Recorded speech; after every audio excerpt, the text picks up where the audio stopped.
Hello friends, Radhe Radhe. कैसे हो आप सभी? उम्मीद करती हूँ आप सभी अच्छे होंगे, स्वस्थ होंगे। एक और नए वीडियो में मैं विनीता आप सभी का बहुत बहुत स्वागत करती हूँ।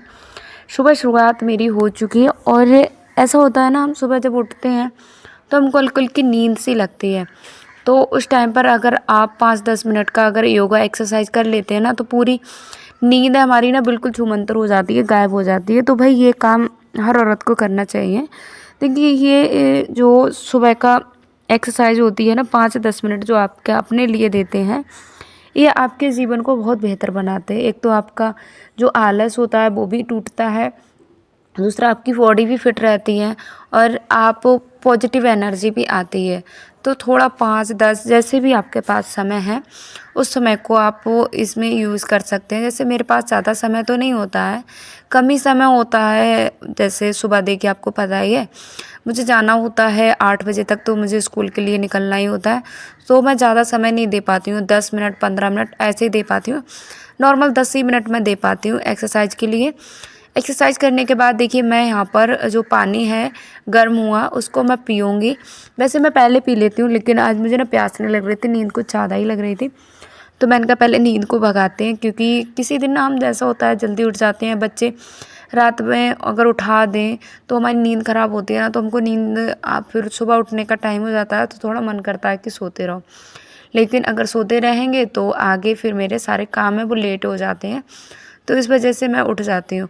तो यहाँ पर मैं उठ ही गई थी, मैंने पानी पिया, थोड़ी सी देर मैंने एक्सरसाइज की।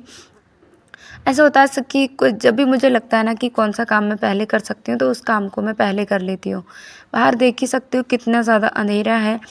तो ये कुछ आदतें हैं जो हर गृहिणी अपनाती है अपनी ज़िंदगी में खुश रहने के लिए। देखिए बहुत सारी चीज़ें होती हैं जो हम कर सकते हैं, और एक कुशल गृहिणी होती है ना, तो वो यही करती है अपने जैसे सारे कामों को है वो टाइम पर करना। और जैसे ना क्या होता है कि हम सोचते तो रहते हैं, हर हाउसवाइफ सोचती तो रहती है कि हम ये कर लेंगे वो कर लेंगे, लेकिन ना थकावट उसे रहती है हमेशा, ना थकी थकी आलस लगना, ये सारी चीज़ें उसे परेशान करती हैं। उसे पता होता है कि क्या करना है। तो ये कुछ कारण हैं जो मैं आपको बताने वाली हूँ। तो सबसे पहला कारण क्या होता है? लिमिट क्रॉस करना। हम अपनी लिमिट के से ज़्यादा सोचते हैं, जितना हमारा बॉडी काम कर सकता है ना, उससे हम ज़्यादा सोचते हैं। तो उसे सोचते ही हम थक जाते हैं कि भाई इतना मैं कैसे करूँगी, निगेटिव बातें हमारे माइंड में चलने लगती हैं। तो हमेशा उतना ही सोचिए जो आपके लिमिट में है, आप जितना कर सकते हैं। आप छोटे छोटे कामों को बांट लीजिए, इस तरीके से आप अपने कामों को करना शुरू कर दीजिए। ज़्यादा सोचते हैं ना तो हमको थकावट पहले ही हो जाती है। दूसरा है हमारा अपनी असली ज़िंदगी फ़ील करना। हम आजकल सोशल मीडिया है इतनी ज़्यादा, सोशल मीडिया प्लेटफॉर्म पे हम ना किसी का वीडियो देखते रहते हैं, तो हमको ये लगता है ना कि इसकी ज़िंदगी ज़्यादा बेहतर है, हमारी ज़िंदगी सही नहीं है। और रियल में बताऊँ, मैं भी वीडियो बनाती हूँ, लेकिन रियल ज़िंदगी हमारी ज़्यादा खूबसूरत होती है। व्लॉग वीडियो में हर चीज़ अच्छा दिखाया जाता है और उसका 50% भी सच नहीं होता है, हमको दिखाया जाता है।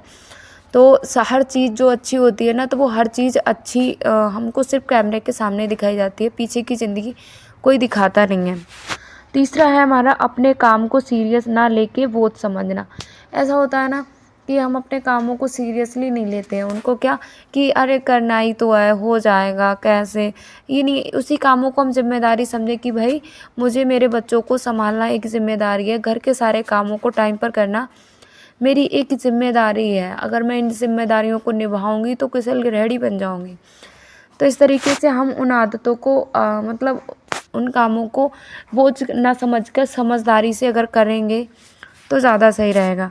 नहाकर आ गई हूँ मैं, और नहाकर मैं आके ना इन दिनों में पैरों की समस्या सबसे ज़्यादा रहती है, तो पैरों को साफ़ करके ना मैं सॉक्स तुरंत ही डाल लेती हूँ, जिससे पैर मुलायम रहते हैं। इन दिनों में मेरे पैर ना एड़ी वगैरह होती है वो ज़्यादा फट जाती है, तो मैं इस तरीके से अपने पैरों की केयर कर रही हूँ, तब जाके कहीं मेरे पैर हैं वो सही रह रहे हैं। चौथा है हमारा ओवर थिंकिंग करना। ओवर थिंकिंग का मतलब बहुत ज़्यादा सोचते हैं, लिमिट से ज़्यादा सोचने लगते हैं।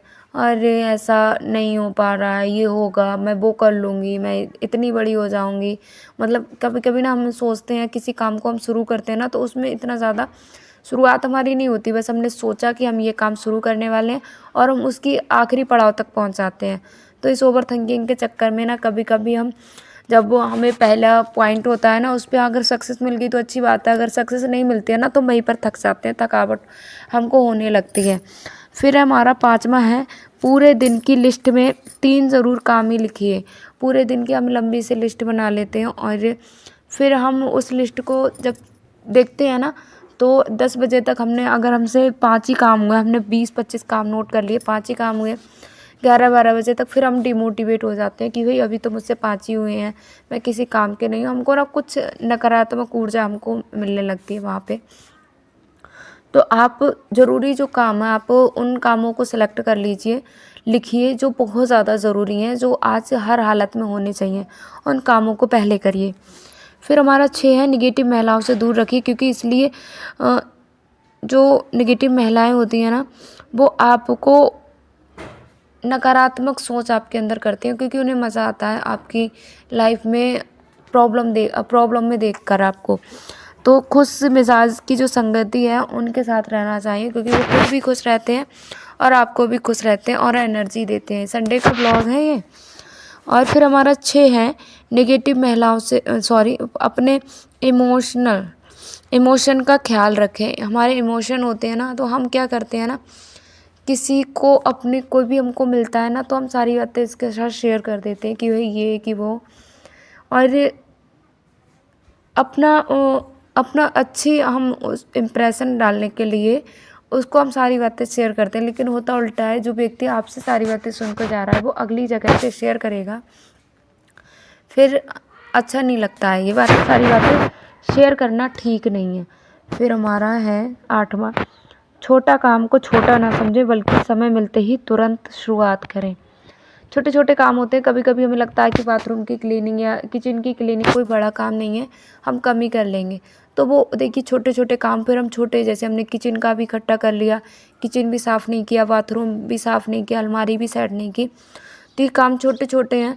और फिर ये सब जब काम ना सारे एकदम इकट्ठे हो जाते हैं ना तो हमारे ऊपर काम का बहुत ज़्यादा लोड पड़ जाता है। तो छोटे काम को कभी भी छोटा ना समझे, जब भी हमें समय मिलता है तो तुरंत कर लें। 9, हमारा सब कुछ परफेक्ट हो, अगर नहीं होता है तो गिल्ट फील ना करें। देखिए कभी कभी ऐसा होता है ना कि सारे काम आपने परफेक्ट कर लिए, एक आध काम ऐसा होता है जो आपसे परफेक्ट नहीं हो पाया, तो गिल्ट फील ना करें। अभी मौका मिला है, अगला मौका आपको फिर से मिलेगा, तो ऐसा आपको नहीं करना है।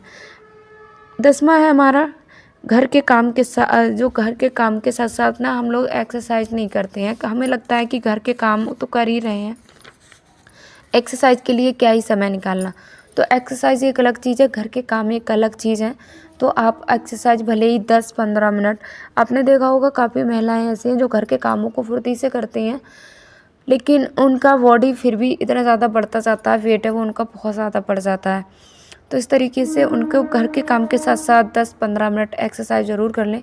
एक्सरसाइज में आप मेडिटेशन कर सकते हैं या वॉकिंग कर सकते हैं, थोड़ी बहुत देर आप फील्ड वर्क में, खाना खा के सुबह को आप 10 मिनट घूम लीजिए, फिर शाम के खाने के बाद आप घूम लीजिए, जिससे आपका जो पाचन क्रिया है वो भी सही से रहेगी।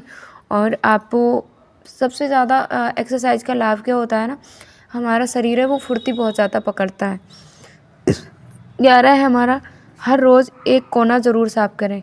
हमारा घर होता है ना तो हम ऐसा करते हैं कि हम एक ही दिन में सारे कामों को करने की कोशिश करते हैं, पूरे घर की सफाई हम आज ही कर डालेंगे, हमको ऐसा लगता है। लेकिन ऐसा नहीं करना है आपको। आप अपने पूरे घर को ना पार्टों में डिवाइड कर लीजिए। जैसे आपको आज किचन साफ़ कर लिया, अगले दिन आप बेडरूम साफ़ कर लीजिए, अगले दिन आप लॉबी साफ़ कर लेना, फिर बालकनी साफ़ कर लेना, फिर बाथरूम साफ़ कर लेना। इस तरीके से फिर आप छत साफ़ कर लेंगे। ऐसे आप साफ़ करेंगे, आप जब एक एक कोना आपको चमकाएंगे, लास्ट में रिज़ल्ट क्या मिलेगा, आपका पूरा घर चमक जाएगा। तो ये कुछ ज़रूरी टिप्स हैं, तो इनको आप फॉलो करते हैं तो इनके साथ साथ आपकी जो दिनचर्या है वो सही रहती है। सेकंड टॉपिक हमारा आता है कि हम घर की, देखिए मैं आपको बताऊं कि 200 रुपए की सब्ज़ी जो है वो मैं कैसे आधे महीने तक चला लेती हूँ।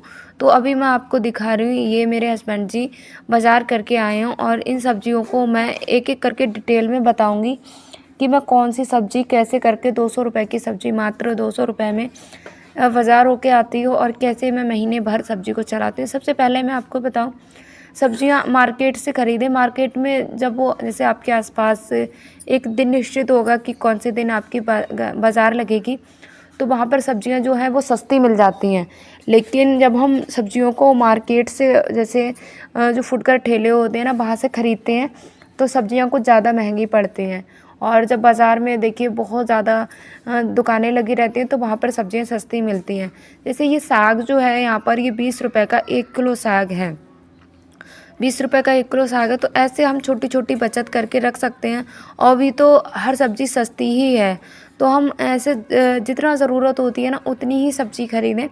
जैसे इन सब्जियों में कुछ सब्जियां ऐसी हैं जो हमारी चल सकती हैं। जैसे साग है, वो हम ज़्यादा समय के लिए नहीं चला सकते, उसे हमें अगले दिन बनाना ही होता है। तो यहाँ पर मैं एक-एक सब्ज़ी आपको निकाल के दिखाऊंगी और डिटेल से बताऊंगी कि कैसे आप सब्जियों के द्वारा सब्जियों से आप छोटी-छोटी बचत कर सकते हैं। तो यहाँ पर ये आधा किलो टमाटर हैं। आधा-आधा किलो ही सब्ज़ी मंगाती हूँ मैं, ज़्यादा नहीं मंगाती हूँ क्योंकि फैमिली हमारी छोटी है। 4 लोग हैं, 2 लोग देखिए जो 2 लोग होते हैं ना, 2 लोगों में फिर बच्चे 1 लोग, 3 लोगों की फैमिली समझ लीजिए। 4 लोग हैं लेकिन अभी बच्चे छोटे हैं, तो उस तरीके से खाना नहीं खा पाते हैं। तो यहाँ पर ये पूरी सब्ज़ी मैं आपको दिखाऊँगी, एक-एक सब्ज़ी। तो आपको वैसे देखने में कम ही लग रही होंगी, लेकिन आपको लगता होगा कि इतने कम सब्ज़ी आप हफ्ते भर कैसे 15 दिन कैसे चला लेती हो। तो मैं आपको बताऊँगी एक-एक डिटेल से। देखिए, जब हम किराने का सामान मंगाते हैं ना, तो उसमें हम दाल वगैरह, दाल हमारी आती है, सोयाबीन आती है, बेसन आता है और और एक सब्ज़ी जैसे 2-3 तरीके की तो दाल आ जाती है, 3 तरह की, उड़द की, अरहर की, मसूर की। तो उनको हम एक-एक दिन, तो हफ्ते में 3 दिन तो दाल हो जाएँगी हमारी, अरहर की, मसूर की और उड़द की। तो 3 दिन दाल चला ली हमने। एक दिन हम सोयाबीन की सब्ज़ी बना लेंगे, 5 दिन हो गए हमारे, सॉरी 4 दिन हो गए। फिर हमारा एक दिन बेसन की सब्ज़ी बन जाएगी, 5 दिन हमारा हो गया ये। फिर हम इन दालों को हम हफ्ते में 3 बार कर सकते हैं। दालों को हम हफ्ते में 3 बार करिए और 4 दिन हम हरी सब्जियां बनाएंगे। 4 दिन हम हरी सब्जियां बनाएंगे और जैसे 15 दिन में 3 बार हो गई हमारी दाल। फिर हमको क्या करना है, जैसे सोयाबीन की सब्ज़ी 15 दिन में हम 2 से 3 बार बना लेंगे। जो हमारे चने की सब्ज़ी आती है ना, छोले की, उसको भी हम बना लेंगे। देखिए, ये जो दलहन होती है ना, जैसे हरी सब्जियों के साथ साथ ये सब्जियां भी हमारे स्वास्थ्य के लिए बहुत ही ज़्यादा लाभप्रद होती हैं और ज़रूरी होती हैं, क्योंकि इसमें प्रोटीन्स बहुत ज़्यादा पाए जाते हैं। तो इनको भी हम अपने डाइट में ज़रूर लें, अपने खाने में ज़रूर लें और हरी सब्जियों को भी लें। तो यहाँ पर देखिए 1 किलो प्याज आया है, 4 किलो आलू जो 40 रुपए के मिले हैं। तो यहाँ पर सब्जियाँ हैं वो बहुत ज़्यादा सस्ती हो गई हैं अभी के टाइम पर। तो 200 रुपये में हमारी ये सब्जियाँ आई हैं। प्याज भी है, वो 1 किलो प्याज आया है, ये भी हमारा चल जाता है। मटर आई है, शिमला मिर्च है। तो यहाँ पर ये सब तरीके की सब्जियाँ, हर तरीके की सब्ज़ी यहाँ पर है, मंगाई गई है। और देखिए, सब ज़रूरती ही सब्ज़ी है, मैं उन्हीं सब्ज़ी को मंगाती हूँ। देखिए, फ्रिज तो है नहीं मेरे पास जो जल्दी ख़राब ना हो, तो उन सब्जियों को हम मंगाते हैं। देखिए, पास से मैं दिखाती हूँ, हर सब्जियों को मैं खोल के अच्छे से रख लेती हूँ जिससे ख़राब ना हो। ठंडियों में तो मैं सब्ज़ी को ज़्यादा दिन चला लेती हूँ, लेकिन गर्मियों में सब्ज़ी है वो अधिकतर ख़राब हो जाती है। जिनके पास फ्रिज है वो स्टोर करके रख सकते हैं, लेकिन सब स्टोर करके नहीं रख पाते हैं। तो यहाँ पर देखिए, सब्जियों का ढेर आपके लिए दिख रहा होगा। इसमें से मैं डिटेल के साथ आपको सारी सारी सब्जियों के बारे में बताऊंगी। तो इसी तरीके से ये मात्र 200 रुपये की हमारी सब्जियां हैं जो हमारी चलने वाली हैं 15 दिन। तो इसमें भी देखिए, छोटी छोटी बचत करना देखिए हमारे ही हाथ में होता है, गृहिणी ही बचत करती है। और जब हम बचत करते हैं तो हमारे बच्चे भी वैसे ही सीखते हैं, तो उनके ऊपर भी अच्छा असर पड़ता है। तो आई होप यहाँ तक की वीडियो आपको अच्छी लगी होगी। वीडियो में अगर कुछ भी पसंद आ रहा है तो लाइक शेयर कर दें, अभी चैनल को सब्सक्राइब करके ही निकलना। तो यहाँ पर आप देख सकते हो, यहाँ पर एकदम फ्रेश साग है। जब हम बाज़ार से सब्जियाँ खरीदते हैं ना, तो एकदम फ्रेश और ताज़ी सब्जियाँ हमको मिलती हैं। तो यहाँ पर ये हरा धनिया और 1 किलो साग आया है। यहाँ पर ये सेम की सब्ज़ी है, सेम की सब्ज़ी आधा किलो है और आधा किलो शिमला मिर्च, आधा किलो टमाटर, आधा किलो मटर। तो इस तरीके से ये 3 दिन की तो सब्जियां ये हो गई। मैं एक ही टाइम सब्ज़ी बनाती हूँ, कोई हंसी मजाक वाली बात नहीं है। एक ही टाइम सब्ज़ी बनाते हैं क्योंकि हम 3 ही पर्सन हैं, 4 ही पर्सन हैं, तो हम एक ही टाइम सब्ज़ी बना लेते हैं, दोनों टाइम खा लेते हैं। तो इस तरीके से ही मेरी सब्जियाँ ये 15 दिन तक चलती हैं। और एक्स्ट्रा दिनों में मैं यही सारी सब्जियाँ बना लेती हूँ। Bye bye, Radhe Radhe.